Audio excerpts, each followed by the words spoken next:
Welcome to Tools for Liberty, a program designed to stir your nerves, to intrigue you, to fill your mind with critical thinking and adventure.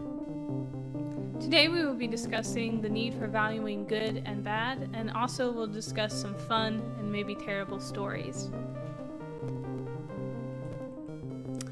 Alright, so the first thing we're going to talk about is we're going to discuss the situation going on with Hollywood in our culture right now, because it's one of these things, and to steal Amanda's illustration, it's like there's a bug that one has seen and they've peeled away the wallpaper a little bit to find out that pretty much the whole wall is rotten and littered with bugs, and it's a very vicious infestation, and the web of corruption and scandals goes very deep very quickly, and it's just a really terrible situation. So in light of the current Hollywood scandals, one of the things that I think is important for us to talk about is we need tools in our culture for having virtue. We need to be able to evaluate which things are good, which things are bad, and be able to say, this is bad behavior. These things are good behavior. One of the things that I think is really obvious now, I think many people suspected it, but the Hollywood characters, who a lot of times they get on TV, they want to act like they're these moral figures. You know, they're not. The facade is gone. I think pretty much everyone knew that these were rather some corrupt and scandalous people, but now that facade is gone, that the picture has been taken down, and people can see the faces for what they really are. We can see the characters. The mask is no longer there. And you know, it's really sad. They're not even as good of role models as the characters they play. And I mean, it's debatable whether or not the people who are in Hollywood films are even good role models for people in life. They're obviously largely fantasy characters, are not so much connected to the reality of the world around us, even though there's elements of it there. So we just need to move in a better direction with all of this. When we talk about returning to virtue, I think sometimes when we hear that word virtue, we think of something very static and almost suffocating, this kind of stiff structure that keeps us from having fun or doing things we want to do. And that's really not what we're talking about. Or that somehow, since we are specifically talking about Hollywood, like if Hollywood just does like a Christian movie, then all of a sudden virtue has returned to the industry. And that, again, that's not quite what we're talking about. Virtue is really this understanding of what is good, what is life-giving versus what is bad, what is going to take life or destroy or hamper life. And so we need to return to those critical thinking skills. They're going to be able to enable us to evaluate and be able to make the decisions and the priorities that are going to be for life and life to the fullest. And to build off that language a little bit, the idea of blessing is the very idea of giving life. You know, we look at the church, we look at the first call where God says, I'm going to separate people. They're going to be my people. I'm going to separate Abraham and Sarah, and they're going to be people who go and do the work that I'm calling to be. They're going to be set apart for fulfilling my will here on earth. And he says, you know, I will bless you. You go out and bless others. The whole earth is going to be blessed in this. The calling of the people of God originates out of this idea of exactly what you said, giving life. And so many people in our world have been taught, you know, just because somebody else is doing something different from me, who am I to judge? Who am I to judge the other things going on in the world around me? And they've kind of had this idea that morality is relative. But, you know, blessing is not really relative. If it's giving life, it's giving life. You know, if it's taking life, it's taking life. That's not something which is relative to specific people. I think another thing virtue and blessing are not abstract or uniquely spiritual elements, right? This is practical. This is everyday living life. This is something we're going to face from the moment we wake up to the moment we go to sleep. And so when we see people who are without virtue, it can be very obvious and very plain, and those with virtue then, because we can tell the actions of some of the Hollywood people who have now come to light are obviously life-taking. And right. So we can see, and regardless, I think, of your philosophy of life, we can look at that and very obviously say, yeah, that's not good. But we have to continue that skill throughout our daily lives, and not just kind of the big showy pieces that come out on our televisions, right, but in everything, to be able to critically and practically decide what's going to be good and what's going to be bad. And yeah, I like how you said we have to be able to critically do this. And so many people in our world want to take that and say it means to criticize or to condemn. But when we do things critically, what we mean is critical thinking. Critical thinking is not condemnation.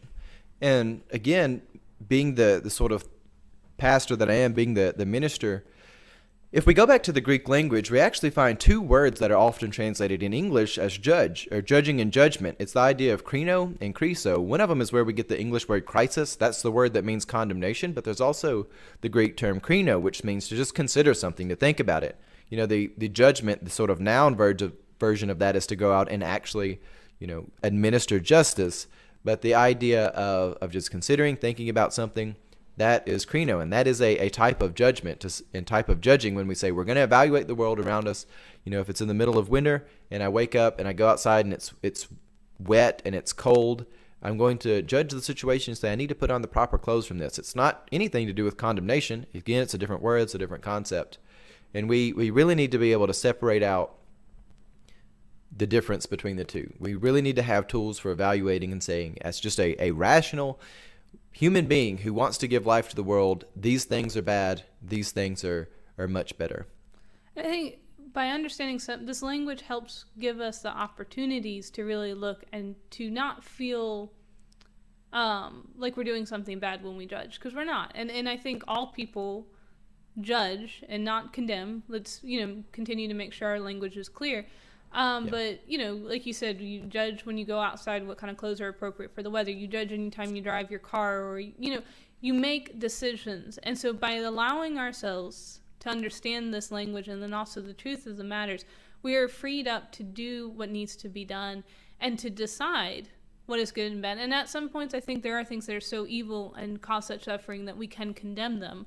But that's taking it to kind of that's going on further. But critical thinking in itself is not condemnation. It is just evaluating the situation so we can decide how do we need to react and what we need to do with it.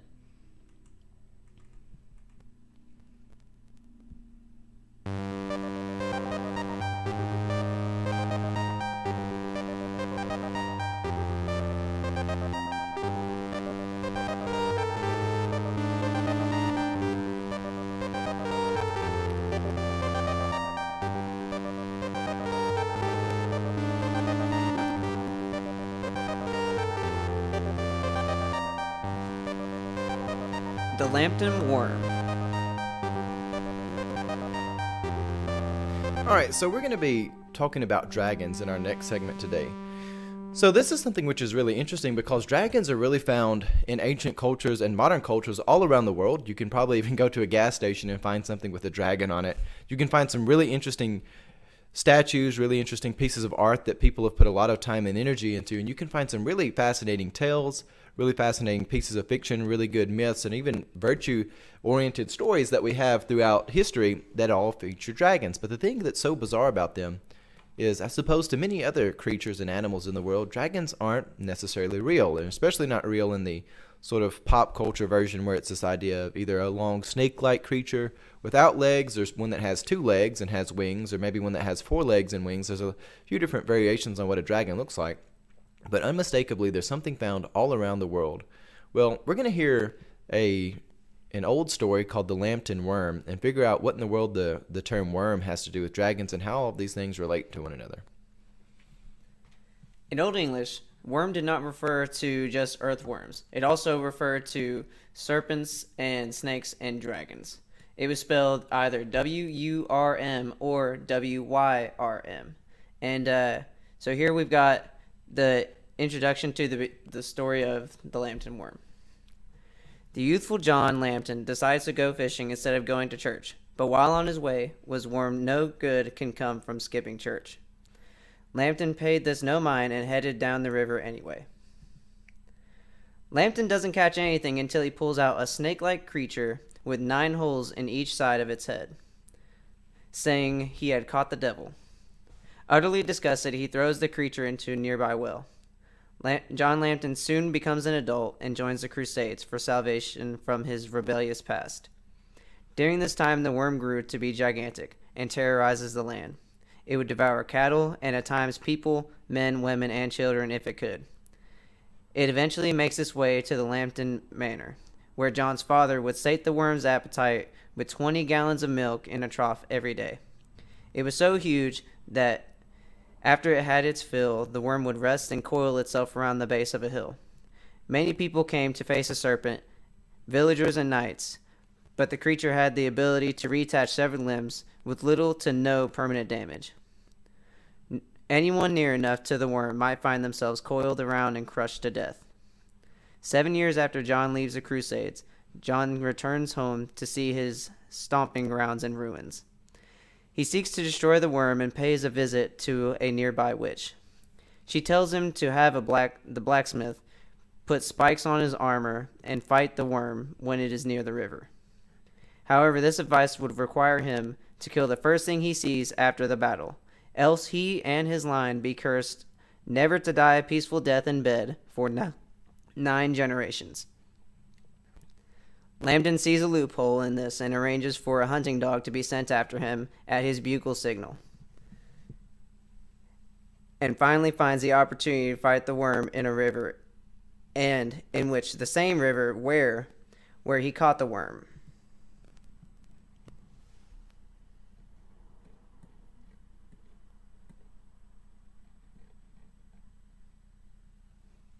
Here his armor protects him from the worm's most dangerous weapon, the ability to squeeze the life out of him. Because the monster cannot do that without penetrating its own skin, the river proved to sweep away the parts of the monster Lampton does sever, leaving the worm unable to attach any body parts. Eventually, Lampton wins the day, but his father forgets about the curse and runs to congratulate his son. Lampton and his line pay the price for this for 9 generations, because he could not bring himself to kill his own father. Later on, John Lampton's son, grandson, and great-grandson would all die in various wars. And here we have a picture of what was probably the monster's origin. These lamprey can now be found in England again and were once a medieval delicacy. As you can see, it does bear a resemblance to the description in the story. It has the 9 holes in its head and is serpent-like. And here, you can see what made it so devilish and detestable. It really could be devil-like. Yeah, they're a really gross-looking creature, the lampreys are. But as we go back to the story, again, we look at this, we hear the language of worm, but really this is the idea of a dragon. Except in the story, the dragon is more serpent-like. It's not one that flies around and breathes fire or whatnot. But it's the idea of the worm and the dragon being sort of unified. If we go back, we can find there's a root for all of this. The word vermin comes from the same root. So if you hear the words wyvern, which is another word for dragon, or vermin, worm, all of these have the same roots. They all are connected with the idea of what we now call a dragon in common English. And from that, we have the word dragon, which comes from the Latin word Draco, and the name Drake is also obviously a word for dragon. Another kind of interesting fact with the names and the language of this is Dracula, if you've ever made that connection and wondered. And he is the kind of the inspiration or the fictional vampire, and his name originates from the fact that he was from the house of, I'm going to try to pronounce this, Draculesti. And so then, again, which was a term for dragon. Yeah, he's from the House of the Dragon, or the Order of the Dragon. It's very interesting stuff because we hear there's so many, it's bizarre how many names and words we have that are actually derivatives of the concept of a dragon.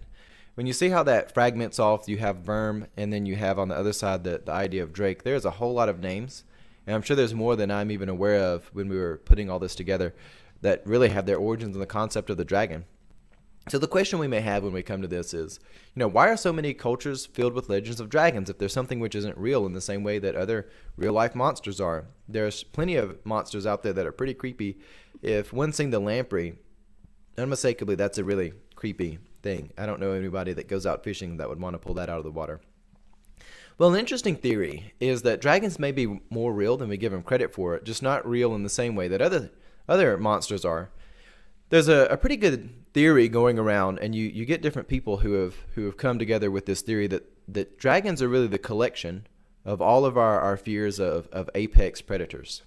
So you have in all of these fields, as they're looking at the dragons in our world, that there is a sophisticated theory that dragons are kind of this combination of all these different predators. So you can see kind of in the talons. There we go. The talons, so like maybe a bird of prey. They breathe fire, which would obviously even nowadays, but definitely for ancient civilizations would mean utter destruction. Yeah. And so they're reminders of all these different creatures, snakes and other reptiles and predatory birds, that these things that would be like means of death and destruction in their world. And it's really interesting. David Jones, he has a book out called An Instinct for Dragons, and which again, one has to pay for this book. We're not going to send people to something that you can't just go ahead and Google, but if one is looking for something that they're willing to pay for, David Jones' books, An Instinct for Dragons, is pretty good. But again, this is something that actually is quite logical. Whether you take the elements of something like predatory cats, predatory birds, you take something like snakes, other reptiles, you combine all this stuff, and you put them together, and really you are having sort of the raw form of a dragon. And again, other things which destroy civilizations. Fire, that's a pretty damaging thing. You put them all together and you have sort of the ultimate apex predator of destruction and chaos. And even with the idea of them hoarding gold and hoarding and eating virgins and things like that, all of this is sort of the things which are valued in society. They're being consumed by this ultimate apex force of destruction. And it is something which is really interesting. And again, you go back to the ancient world, you see people see bones, they see evidence of things, fossils and stuff like that. You'd be like, well, that's a large monster there. And you just sort of put all of the instinctive fears that we have together, and you really get dragons. And it's something which is so interesting because you find this in people who study psychology, evolutionary biology, evolutionary psychology. You see a lot of people from these different fields and even anthropology sort of coming together that says there may actually be a reason, it's an abstract reason, why so many different cultures have come to have dragons be part of their mythology. Because again, if you just sort of take all of the fears people have together, you put them together, you have a dragon.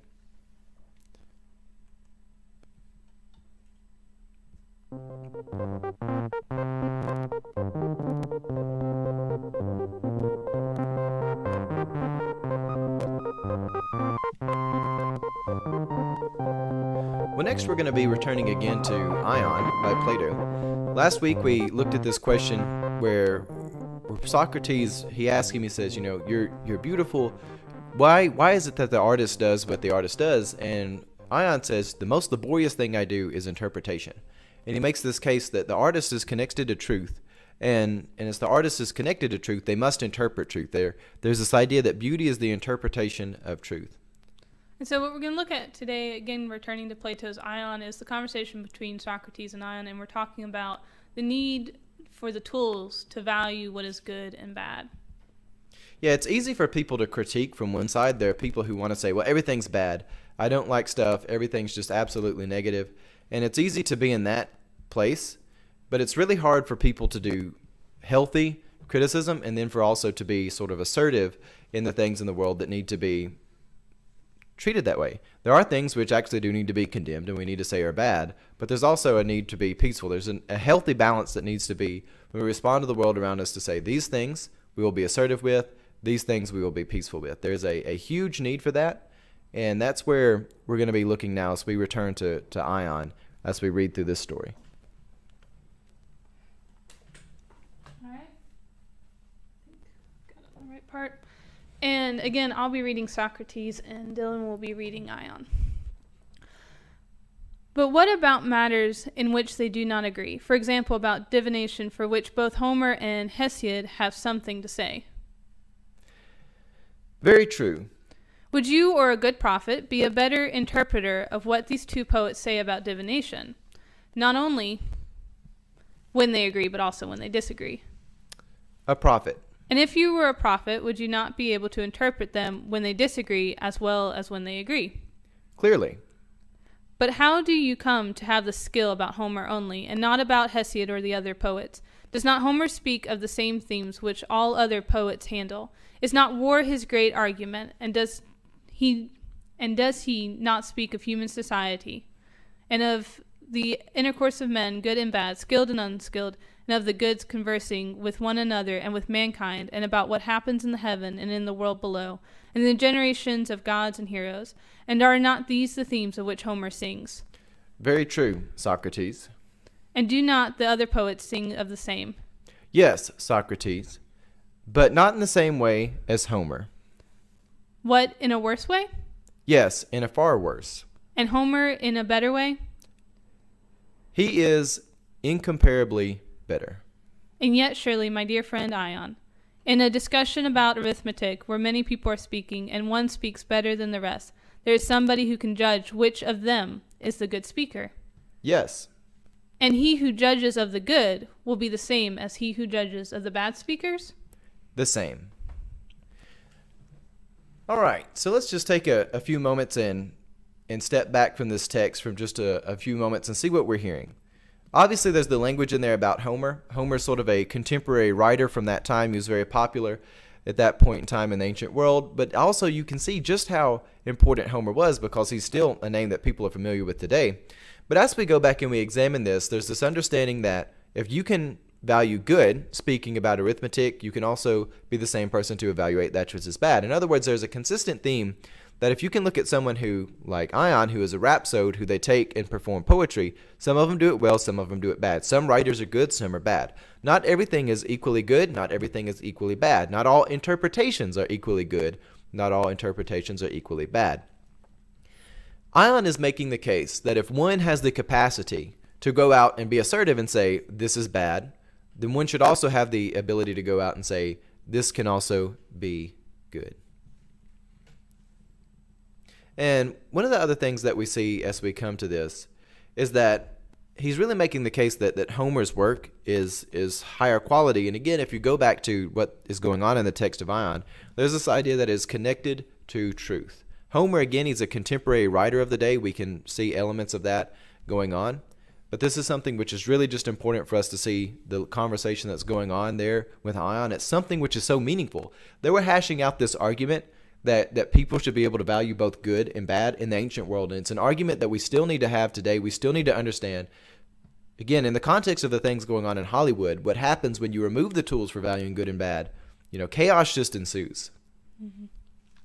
So again, we have to make, as we're hearing Ion and Socrates' conversation, they're kind of arguing over a storyteller, but it really is this indication of this need to be able to critically look at something and discuss it and then be able to decipher its value. Yeah, it really does boil down to we need to be able to assess the value of stuff so that something productive can happen. We need to be able to get closer to truth, and we can only do that if we have the tools for really valuing things that are good and bad, because not everything is equally close to truth. That's one of the huge themes that we find in Plato's text Ion, is the rhapsode Ion, who is the artist. He is saying that not all art is equally close to truth. We must value the things which are closer to truth. This is how we do well in society. This is how we make society better. This is how we cleanse ourselves of the things which are terrible and things which are evil. We have to be able to value which is closer to truth, which is closer to blessing, which is closer to meaning in the world. And when we have those tools, that's how we make the world a better place. In the past, we've been defining beauty as the interpretation of truth. How does that relate to Homer? Well, again, Homer is a contemporary writer of the day. It's easy to read this and hear the language of Homer and sort of miss the message that is there. And then this is one of the cases where we really do want to abstract for a moment to hear the heart of what Ion is saying. And he really is saying, Ion is making the case that Homer is closer to some truth out there, depending on what he's writing. Of course, Homer has a lot of different works which he would have done, but he's saying there's something about the reality of human nature, there's something about the reality of the world around us that Homer is able to portray at a much higher quality than other people who are also poets, artists, writers, whatever they may be. Not everybody is able to do that equally. And that's not to say that it has something to do with the qualities of the person so much as it does truth. The fixation that really we see happening there with Ion is how close we can get to truth, and this is really what Plato is making the argument for. We need to have tools which can help move us towards truth, not tools which can help hide truth, which can help confuse people about what truth is.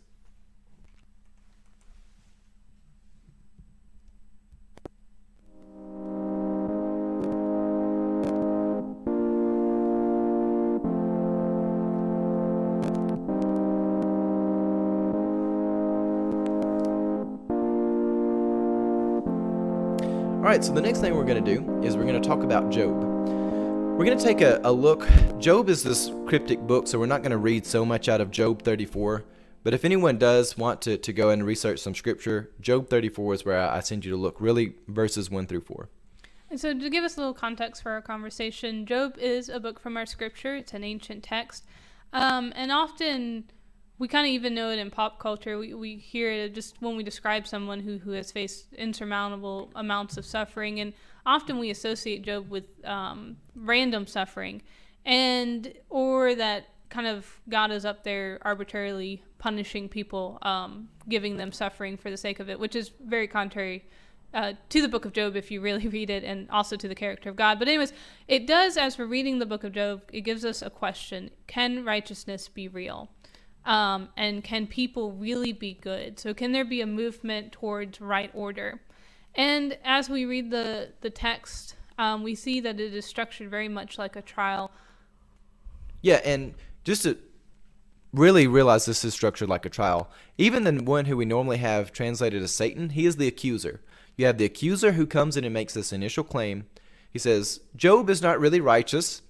He only is righteous for the utility of it. In other words, he says, Job is only good because you give him good things. He will stop being good if you do not have him good things as a reward or as a present or for his works. The works themselves are not because Job is a good person, but instead because Job only wants the reward. That's the logic that is structured, and you must read the entire book of Job in that original argument. Because so many people look at this and be like, well, God initiated the suffering here, but that is not the case. The accuser is the one who comes in and says, I'm going to agitate the situation. I'm going to prove to you, again, it's a trial-like setup, and he says, I'm going to provide you evidence that righteousness is not sincere. The only reason why Job is at all righteous is because you're giving him rewards. You remove the rewards, he will not be righteous anymore. So he's there to agitate, and the accuser is the one who initiates the suffering. We see in this text, sometimes it can be cryptic or it's a little bit confusing language, but if we can see past the difficult poetry, we see the argument being made that righteousness is actually a real thing, that good can be real. And as we come to this, especially if we go to verse 34 or chapter 34, we see Elihu, who's sort of the last friend to make his thoughts known. He's the last one to really enter the conversation. Elihu comes in and he's really fed up with the three friends. They've spent like the entire book talking about how, Job, you must be guilty. You've had some sort of latent sin. You've done something. Just confess to us that you're guilty. And Job kind of holds out and says, I haven't really done anything. You get a really complicated conversation that goes on with all of them. But Elihu comes into the situation and says, look, you people were willing, without a hesitation, to know with 100% certainty that Job is guilty of something. You were willing to do that. And he says in really the first 4 verses of chapter 34, he says, no, now we're going to sit down and we're going to decide something which is good. You have chose with absolution that which is wrong. Now let us sit down and choose what is right. And this is really where the story starts to reveal what's going on, because Elihu is the last voice which really comes into the text, and it's before God comes in, and we see that sort of resolution that happens at the very end. But Elihu really introduced the last arguments, and he's the last one who really gets the final statements in the trial. He comes in and says, look, we have the tools for valuing which is bad, but that means we also have tools for valuing that which is good. Righteousness actually is real. Elihu, he says, I'm not going to have any of it. You people were out to set up Job and say that he's guilty, but I'm not going to have any of it. If you can judge Job to be guilty, then you can also judge that he is not. And so as we look at the story of Job and also the story that Plato writes for us, we see a common argument. People are able to value what is good and bad, although it does take discipline to be able to do that constructively. So not only to see that something is wrong, but see how can we make it right? Or if something is right, how can we continue in that? And it takes discipline. It's easy to go out and want to be harsh, negative criticism of everything in the world. And it's also easy to be an overwhelming pacifist who doesn't ever have the assertion to go out and deal with things in the world which are corrupt. We must be disciplined people who can say, these things are corrupt, we're going to go over there and sort that out. These things are healthy, we want to do things which take this which is healthy and spread it. We want to find the things that are out here and take those tools and apply them elsewhere. We must have tools for valuing that which is good and that which is bad. It's so important that we can return to virtue and return to tools which can help us differentiate between the two.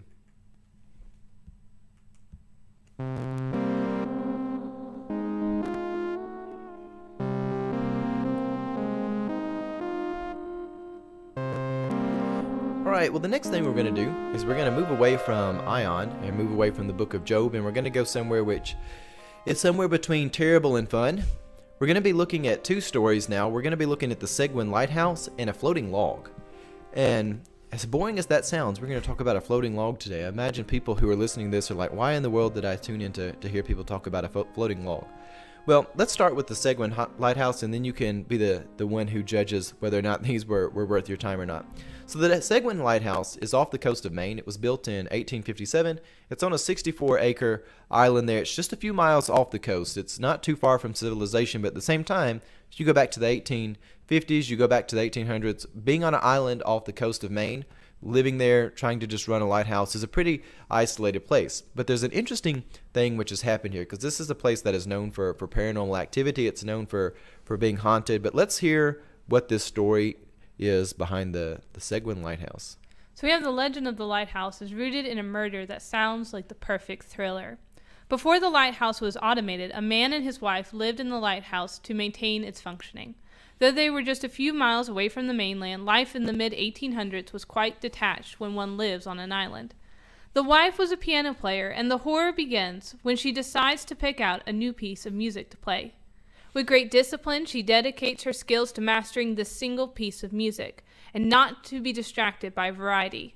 For months, she practices this single piece of music over and over and over again, mastering its melodies and its rhythms. Her husband suggested that maybe she should order a new piece of music and have it shipped over to them, but she rejects the idea. Instead, she prefers to carry on with the same piece and continues to play it over and over and over again for more months. Eventually, the husband becomes deranged from hearing the same music, as it is unendingly carried on.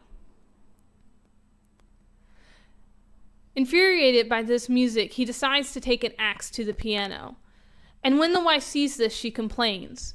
And in that moment, he turns on her and kills his wife. Other legends also add on that he then, realizing what he has done, kills himself. So this is an interesting story. If you can just imagine I know last week we talked about the Rite of Spring, which is also a very evil piece of music. I don't think anyone actually knows what the piece of music was she was playing. But essentially, I mean, that's it. She picks this music, she plays it over and over again. It's this unending nightmare of this music which is played, and eventually the man just goes insane. He goes down there and smashes the piano in. He kills his wife, and then he realizes what he's done. And again, the legends are a little bit different whether he kills himself or not, but that is where we get the root of the Seguin Lighthouse. And now this is something where it's a haunted island. It's kind of neat. You've been able to see the pictures there. There's legend go that if you go to the island, you can hear the sounds of piano playing. It's something which just sort of looms out there in the past. So that's just sort of a fun and interesting story for this time of year. I think as we come to be people and we have the tools in our belt that values good and bad, I think we can look at this story and say taking an axe to destroy a piano and your spouse, that is bad. I think if we look at this story and we say playing the same piece of music so long that it causes someone to take an axe to kill you in the piano you're playing on, this is also bad. And we might be so far to say that if you're detached from society on an island, that might also be bad too. I think we can look at that story. I don't really see a lot of good in the story. I don't know. Amanda may disagree with me. I know. Is there some silver lining in that anywhere? Well, at least you got the music to stop. The music did stop. The music did stop. See, this is the critical thinking in action. We look at the story and we say, this is good, this is good, this is bad. It's all bad in that story, if we're being honest. All right, so let's go along to a floating log. Now, this is a log that actually has a name. If you ever have been driving next to a creek, a stream, or something where there's a stick floating, or you've gone over a river here in Tennessee and you see a log floating somewhere and think, I wonder if that has a name. Well, there actually is a log that's been floating out in the Crater Lake in Oregon that does have a name, and it is called the Old Man of the Lake. And this is interesting because initially when you hear the thing about a floating log, you're wondering if it could be interesting, and then also how in the world does a log have mystery and paranormal legend surrounding it? Yeah, so if you go towards Oregon, in the middle of Crater Lake, again, this is in a caldera up high. I believe the mountain is right at 7,000 feet high, and there's this lake that's up there, and it's Crater Lake. It come from a long time ago. A volcano had erupted and then collapsed, and now there's a crater up there that's filled with water. There is a lake within this water, and there is a log that floats around in it. And this log has a lot of mystery around it for a few different reasons. One, the log floats instead of being vertical or just poking out of the water sort of on its side or whatnot. It floats completely upright. It pokes down in the water a good bit. And again, we have some photos where you can see all of this. But the log floats upright. And no matter what people do with it, it always turns back to being upright, which is very interesting because something about it causes it to be buoyant in such a perfect way that it stays upright. And again, from the time that it's been there, it hasn't really deteriorated much. And it's been there for quite a long time. And it's just a really, really interesting story about this lake. Because when you go there, the water is really clear, and you see this log floating around, and I know you're thinking, is this story going to get any better? Right now they're describing to me a log in water. Trust me, it does get better. The legends around this are kind of fun. So you come to the lake, and it looks really shallow, and you can even see the log, and you're like, oh, it's just a tree that's been in sort of the shallow water. Its roots are down in the ground there, but the reality of it is the water is actually quite deep. And when we say quite deep, it's 1,100 feet deep at average, and at its maximum depth it's over 1,900 feet deep, so it's close to 2,000 feet deep. This is no shallow pool of water to be in. It's very, very deep. And I think you've got some photos of the log that you can see here, and you're probably still wondering, why in the world is this log interesting? The log has been floating upright for more than a century, and it was first documented by Joseph Diller. The Old Man of the Lake, which is the name of the log, is actually a hemlock tree stump. And although it is strange how it always floats upright, the mystery of the log seems to go deeper than the depth of the lake itself. There is a legend that the log actually controls the weather in the area. As legend goes, when the people disturb the log, the weather goes crazy. And as long as people let the log be, the weather will take a more constant course. All right, so here's where this gets interesting. There are a lot of people, whether you could call it an urban myth or whatnot, that believe that this log is what controls the weather in the region. And it's a really interesting legend. It's a really interesting myth. People believe that if you go out and you disturb this log, the weather will go crazy, but if you let the log be, things will be stable. There's a really interesting time where people were going to take a submarine. They wanted to study what Crater Lake looked like. They wanted to go down to the depths of it because, again, 2,000 feet is pretty deep for a lake. That's not your shallow kiddie pool you may have. And when they went there, they were like, well, we don't want this floating log to be a nuisance for us. So they decided to tie up the Old Man of the Lake, and they tied it up, and the weather just went crazy, and they couldn't do anything. They couldn't put their submarine in the water. They couldn't go and do any of the research they were planning. And when they finally unleashed the log, the weather calms down. And so that's just really another place where we see that story and that legend connected to something, where there are a lot of people who believe that if you disturb the Old Man of the Lake, that the weather is just going to go crazy all over the place. So it's really interesting. I think we have to ask ourselves, is weather stable enough for us to do this? What's the deal with this log? And so using our focus on critical thinking and evaluating what is good and bad, we can kind of look at this and say, so is this really a supernatural phenomenon, or is weather just really that unstable? Yeah, I think I have a hard time putting faith that a log is that which controls the weather. And again, just the legends around it are quite interesting. People are so worried that if this log is disturbed, that the world will fall apart and the weather will just go crazy. It's just a really bizarre thing. Though it is a bizarre log that it stays upright like that. People have just been perplexed by it. And they really didn't think that there was a lot of current movement there, but the log just moves around. It's interesting. You can, if you get online, you can Google. People have maps and records of how the log moves. They're the conspiratists out there that think that the weather is connected with how this log is going to float around. So it's just a really interesting log out there. Earlier, we said we were going to hear some fun and terrible stories. So was this story supposed to be fun or terrible? Well, we'll let people use their critical thinking skills, evaluating good and bad, to decide, was the story of a floating log worth my time or not? I mean, it does control the weather, so I mean, it does have that going on for it. It could be worth your time. Maybe all of us who don't give it credit, maybe we're the ones on the wrong side of history. Maybe that's why Nashville's weather is so bad. Someone's disturbing a log in Percy Priest. It could be. It could be. Maybe we have a log like that in our own area. That's the true root cause of all the weather issues, is somebody is disturbing a log somewhere. Just got to find it.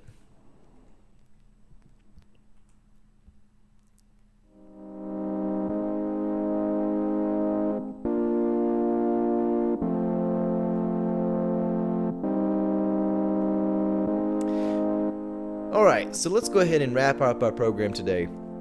Yeah, we've done some silly stuff today. Sure, we've done some stories which don't have much value outside of entertainment or horror.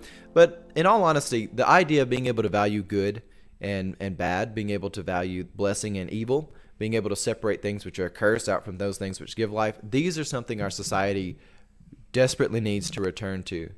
We must have tools for valuing good and bad. If we go back to the very ancient book of Job, we can see this argument playing out whether or not righteousness is even real. The question of, is good real as an authentic and sincere thing that people can be a part of? That's a huge question. And as we look at what's going on in Hollywood today, it's so easy to get mad about that story because the corruption, again, you peel back the wallpaper a little bit, there's bugs everywhere. It's not just one bug, they're all bugs. And you really don't want to be somebody who resorts to scorched earth, but it's really hard to look at this situation and see where is the silver lining, where's the ability to fix this, because it gets so complicated so quickly and everything seems to be deadlocked except the sheer force of hedonism itself, the drive to fulfill one's own wants at the expense of others, the desire for unearned things and unearned pleasures is just such a horrible vicious cycle, and that seems to be the only thing which moves in that situation. But the only light I can give us is to say we must return as a culture to understanding the proper place of virtue in our world, to returning to have tools which say these things are good and these things are bad. Well, I hope you've enjoyed our program today. We're going to go ahead and wrap things up. If you've enjoyed the content, please subscribe.